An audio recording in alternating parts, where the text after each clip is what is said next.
फैसला दिल छू लेने वाली कहानी। मम्मी जी, सारा महंगा फर्नीचर भाभी के कमरे में क्यों लगा है? शैलजा पिछले 5 सालों से घर की बड़ी बहू थी और सारा घर उसने अपने अकेले कंधों पर संभाल रखा था। उसकी एक छोटी ननंद काम्या थी जो कि शादीशुदा थी और एक देवर बिट्टू था जिसकी अभी शादी हुई थी और जो दूसरे शहर में रहता था। शैलजा और उसका पति रोहित सास ससुर के साथ रहते थे क्योंकि रोहित वहीं पर नौकरी करता था। अब शैलजा की शादी के 5 वर्ष बाद उसके देवर बिट्टू की शादी हुई और देवरानी गुड्डी घर में आई। शैलजा को इस तरह से पूरे घर की जिम्मेदारी संभालते थे गुड्डी को ऐसा लगने लगा कि उसने पूरे घर पर कब्जा कर रखा है।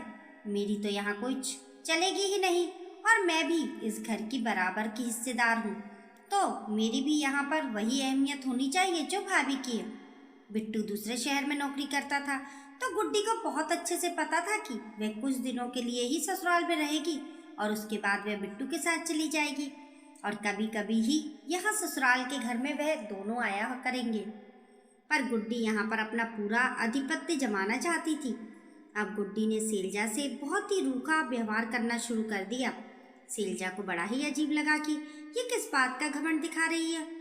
शैलजा किचन में खाना बना रही थी और गुड्डी भी वहीं थी, तो गुड्डी ने एक सब्जी बनाई और शैलजा से बोला, भाभी आप दूसरी सब्जी बना लेना, मैंने अपने हिस्से का काम कर दिया। देवरानी ने जब शैलजा से इस तरह से बात की तो शैलजा की सास और ननंद भी किचन में ही थी और उन्होंने उसे कुछ भी नहीं कहा। तब शैलजा ने अपनी सास से बोला कि उसने इतनी बदतमीजी से मेरे साथ बात की और आपने उसे कुछ नहीं कहा। तो उसकी सास ने बोला, जाने दे, वे छोटी है, उसे भी इतनी अकल नहीं। इस पर शैलजा ने बोला, अच्छा तो जब मैं 5 साल पहले इस घर की बहू बनकर आई थी तो मेरी छोटी छोटी गलतियों पर तो आप तांडव कर देती थी। तब क्या मैं बच्ची नहीं थी? मैं छोटी नहीं थी? मेरे बारे में तो कभी नहीं सोचा। मैं ये नहीं कह रही कि आप मेरे देवरानी के साथ भी वही करें, लेकिन यदि आज उसने मेरा अपमान किया है तो आपको उसे समझाना चाहिए। इस पर शैलजा की ननंद ने बोला, क्या भाभी छोटी छोटी बातों को आप तूल दे रही हैं, छोड़िए ना, वह तो कल की आई है। शैलजा को समझ में आ चुका था कि कोई देवरानी को कुछ नहीं बोलने वाला क्योंकि उसका पति बिट्टू एक बहुत बड़ा अफसर है और सब उससे बनाकर रखना चाहते हैं और शैलजा और रोहित को सब हल्के में लेते हैं क्योंकि रोहित एक प्राइवेट नौकरी करता है। शैलजा ने अपनी सास और ननंद से कुछ नहीं बोला, बस इतना बोलकर किचन से बाहर निकल गई कि इस भ्रम में मत रहिएगा कि मैं 5 साल पहले वाली शैलजा हूँ। 5 सालों ने मुझे बहुत बदल दिया है। मैं इस घर की जिम्मेदारी अपना घर समझकर निभाती हूँ, लेकिन यदि आप ये सोचेंगे कि मैं रिश्ते में छोटी मेरी देवरानी से दब कर रहूं तो ये आप लोगों का वहम है। शैलजा की सास और ननंद ने शैलजा की बातों पर कोई ध्यान नहीं दिया। उन्हें लगा कर ही क्या सकती है, अच्छे से तो घर संभाल रही है और आगे भी संभालेगी ही। गुड्डी तो कुछ दिनों में अपने पति के साथ चली ही जाएगी, फिर तो इसे यहीं पर रहना है, तो ये लड़ झगड़ कर करेगी ही क्या। इसलिए वह भी अपने अपने कमरों में चली गई। अगले दिन गुड्डी ने फिर किचन में ऐसा ही किया और बोला, भाभी मैंने एक सब्जी बना दी, एक सब्जी आप बना लो। तो शैलजा ने बोला, जी नहीं, मैं आज कुछ नहीं बनाने वाली। पिछले 5 सालों से मैं अकेले ही बना रही हूँ, तो अब तुम संभालो। 5 साल मैंने बहुत संभाल लिया, अब कम से कम 1 महीने के लिए तो यहाँ पर हो, तो तुम भी कुछ संभाल लो, कहकर शैलजा अपने कमरे में चली गई। इस पर नई नवेली बहू गुड्डी ने शैलजा से लड़ना शुरू कर दिया और बोला, तो मैंने कहा था क्या कि आप मेरे से 5 साल पहले आ जाओ। मम्मी से बोलकर मेरे पति की शादी पहले करवा दी होती तो मैं 5 साल पहले आ जाती। इस पर शैलजा ने बोला, हाँ ये बात तो है, पर इसके लिए तुम अपनी सास से बात करो, मैं इसके लिए कुछ नहीं कर सकती और इस गुमान में मत रहना कि मैं तुमसे दब कर रहूंगी। गुड्डी ने जाकर सारी बातें बिट्टू को बताई। बिट्टू ने अपनी माँ से बात की तो शैलजा की सास तुरंत शैलजा को समझाने के लिए आ गई। शैलजा ने बोला, अरे वाह मम्मी जी, कल जब इनकी पत्नी मुझसे बदतमीजी कर रही थी तब तो आपने उसे कुछ नहीं समझाया, आज मुझे समझाने बहुत जल्दी आ गई। आप ये मत सोचिए कि मैं कल की आई हुई बहू हूँ और आपकी बकवास सुनकर चुप रहूंगी। खैर उस वक्त सास ने चुप रहने में ही अपनी भलाई समझी क्योंकि उन्हें पता था अब शैलजा भी उनकी बातें नहीं सुनने वाली और छोटी बहू को वे कुछ बोलकर दुखी नहीं करना चाहती थी। क्योंकि उनके अनुसार उससे बनाकर रखने में ही भलाई थी। खैर उस दिन सास और ननद ने मिलकर खाना बना लिया, लेकिन शाम को देवरानी का एक नया नाटक शुरू हो गया। देवरानी इस गुमान में थी कि उसकी शादी एक सरकारी अफसर से हुई है तो वह हर मामले में अपनी जेठानी से 20 होगी। इसलिए उसने अपने महंगे कपड़े जेठानी को दिखाने शुरू किए। सैलजा को यह सब देखकर बड़ा अजीब लगा और सैलजा ने बोला, तुम ये सब मुझे क्यों दिखा रही हो? गुड्डी ने बोला, इसलिए कि आपके पास तो इतनी महंगी साड़ी नहीं होंगी। सैलजा ने बोला, अच्छा। ये कहकर सैलजा ने अपनी अलमारी खोल दी जो कि महंगे कपड़ों से भरी पड़ी थी और इतनी महंगी और भारी साड़ियाँ उसके अंदर थी कि देवरानी के पास एक भी वैसी साड़ी नहीं थी। सैलजा ने बोला, ये सब तो मेरी शादी की साड़ियाँ हैं जो मेरे मायके से मुझे मिली थी, और मेरे खुद की साड़ियाँ जो मैंने खरीदी हैं शादी के बाद वह दूसरी अलमारी में है। बोलो तो वह भी तुम्हें दिखा दूँ। किस घमंड में जी रही हो तुम?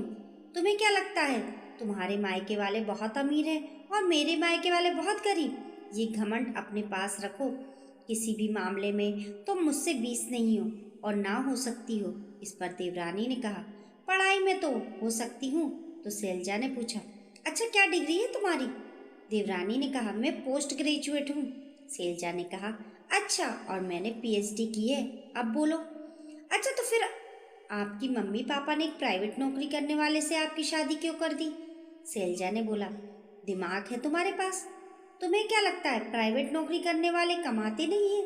जाकर अपने पति से पूछो उसकी सैलरी कितनी है, और जितनी उसकी सैलरी होगी उसकी दुगनी सैलरी मेरे पति की है, क्योंकि प्राइवेट नौकरी में कितनी सैलरी मिलती है शायद तुम्हें नहीं पता।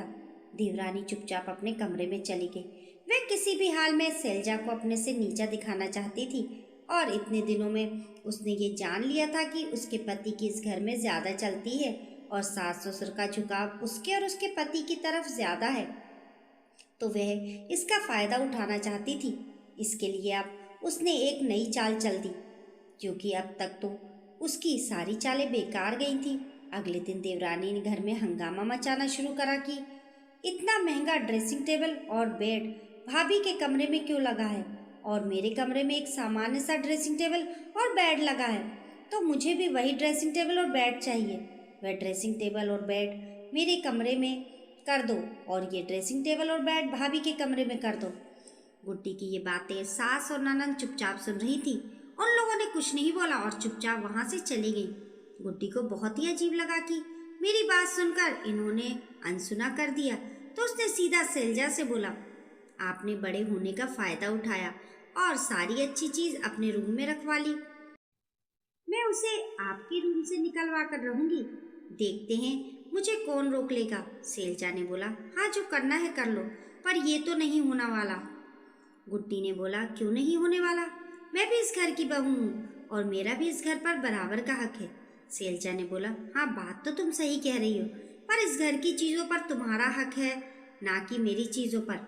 मेरे रूम में जो भी महंगे फर्नीचर लगे हुए हैं वे मेरी शादी में मेरे मम्मी पापा ने मुझे दिए हैं, तो इसके लिए तुम जाकर अपने मम्मी पापा से बात करो या देवर जी से बोलो तुम्हारे रूम में महंगे फर्नीचर लगवा दें। बहुत घमंड है ना तुम्हें अपने मायके के पैसों पर। सारा घमंड निकल गया मेरा सामान देखकर और मेरी साड़ियाँ देखकर, और इससे ज़्यादा मुझे तुम्हें कुछ दिखाना भी नहीं है। अगर मेरे जेवर देख लोगी तो तुम्हें लगेगा तुम्हारे मम्मी पापा ने तो तुम्हें कुछ दिया ही नहीं। इसलिए अब ये सब फालतू की बकवास बंद करो। लेकिन हाँ, तुमने आते ही एक अच्छे खासे घर में दीवार सी खड़ी कर दी, और अब इसका फैसला होकर रहेगा। गुड्डी का दाव गुड्डी के ऊपर उलट पड़ चुका था। पता नहीं वह किस गुमान में जी रही थी कि सैलजा से उसने एक बेमतलब की दुश्मनी ले ली थी, और अब सैलजा भी कुछ बर्दाश्त करने वाली नहीं थी, क्योंकि शादी के शुरू के सालों में उसने अपनी सास और ननद की बहुत सी बातें बर्दाश्त की थी, पर अब वह देवरानी की बातों को बिल्कुल बर्दाश्त करने के मूड में नहीं थी। सैलजा ने आवाज़ देकर सबको एक साथ अपने कमरे में बुलाया। सबको लगा ऐसा क्या हो गया। सब तुरंत उसके कमरे में आए। सैलजा ने बोला कि गुड्डी जब से आई है इस घर में 50% की हिस्सेदारी होने का दावा कर रही है, तो अब मैं भी बर्दाश्त नहीं कर सकती, क्योंकि मैं भी इस घर की बहुत बड़ी बहू हूँ। इसलिए मैं चाहती हूँ इस घर का बंटवारा कर दिया जाए और इसे इसका हिस्सा दे दिया जाए। शैलजा के ससुर ने बोला, पागल हो क्या? अभी कोई हिस्सा बंटवारा नहीं होने वाला। हमारे बाद तुम लोग हिस्सा बंटवारा कर लेना। जब तक हम हैं कोई हिस्सा बंटवारा नहीं होगा। वैसे भी इसे कितने दिनों यहाँ रहना है? ये तो अपने पति के साथ चली जाएगी, तो क्यों फालतू की लड़ाई कर रही हो?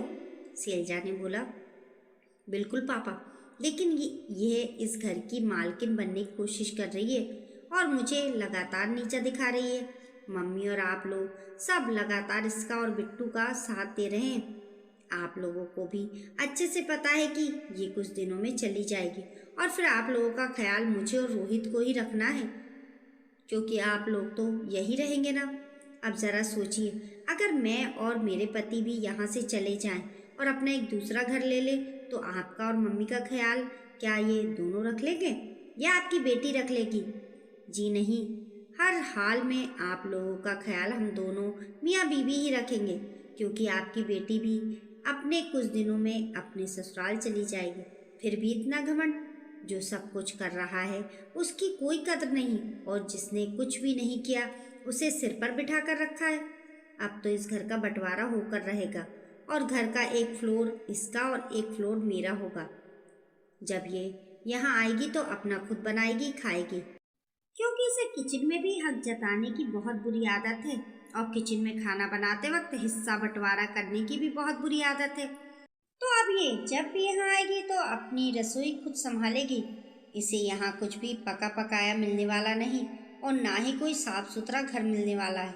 जब यहाँ आना है आए, अपने हिस्से की साफ सफाई करे और अपने हिस्से की रसोई संभाले। मुझे इससे कोई मतलब नहीं और ये होकर रहेगा। शैलजा की सास ने बोला, छोड़ो ना बड़ी बहू, तुम क्यों इसकी बातों को तूल दे रही हो?